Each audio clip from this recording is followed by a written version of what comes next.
नमस्कार। ये है फलक की कहानियों का अद्भुत संसार। किस्सा कहानी, कहानियाँ जिनमें हम लिखते हैं खुद को। मैं हूँ अनुज सारस्वत और आपको सुना रहा हूँ लेखिका दीप्ति सिंह जी की रचना फीस। मैं स्त्री रोग विशेषज्ञ तथा पति बाल रोग विशेषज्ञ। जीवन बहुत अधिक व्यस्त। दोनों को प्रसव कराते समय साथ रहना पड़ता है, क्योंकि नवजात शिशु की पहली जांच पति ही करते हैं। 3 बजे सारे मरीजों से निपटकर हम दोनों खाना भी नहीं खा पाए थे कि कंपाउंडर ने फोन करके बताया इमरजेंसी केस है।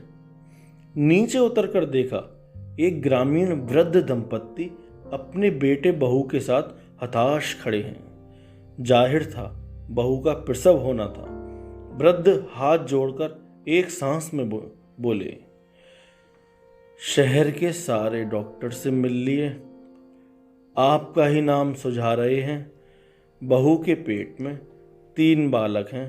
सब कह रहे हैं पेट चीरेंगे, आप बिना पेट चीरे बालक पैदा कर दो। बड़ी मेहरबानी डॉक्टर साहब। मैंने सोचा इस तरह के केस सिजेरियन से ही निपटाए जाते हैं, पर वृद्ध की आशावान नजरों को देखकर कहा, मैं कोशिश करूंगी। मैंने प्रश्नवाचक निगाहों से पति की तरफ देखा। उन्होंने आंखों में इशारा करके मुझे हौसला दिया और मेरे साथ प्रसव कक्ष की तरफ चल दिए।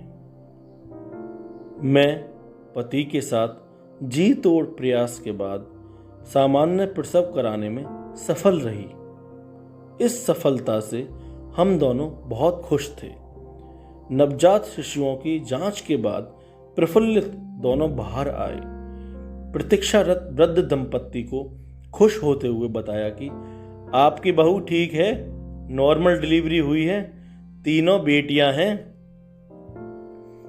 वृद्ध दंपत्ति यह सुनकर कि बहू ठीक है बहुत खुश हुए। बोले, पर बेटियां? मैं समझ गई। वृद्ध बोले, डॉक्टर साहब कितनी फीस हुई है? मैंने बिना कोताही करे बता दिया।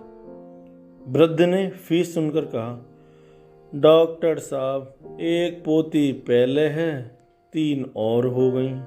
अगर इनमें से 1 पोता हो जाता तो मैं आपको मुंह मांगी फीस देता। मैंने पति की तरफ देखा। मैं और पति ग्रामीण लोगों की मानसिकता भली प्रकार समझते हैं। मैंने सोचा अभी तो 3 दिन यहीं हैं, फीस बाद में ले लेंगे। ऊपर हम दोनों अपने कमरे में आकर आराम कर रहे थे। थोड़ी देर बाद तेज आवाजों सुनकर मैं और मेरे पति नीचे उतरे और देखा पूरा नर्सिंग होम पत्रकारों से भरा था। कैमरे चमक रहे थे। अगले दिन मेरे और पति के फोटो और केस के बारे में अखबार भरे पड़े थे।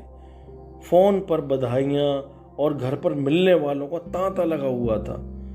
मैंने 3 दिन बाद वृद्ध दंपत्ति को बिना फीस लिए जाने दिया, क्योंकि मैं तो सफलता का नया आयाम कर चुकी थी और यही मेरी फीस थी।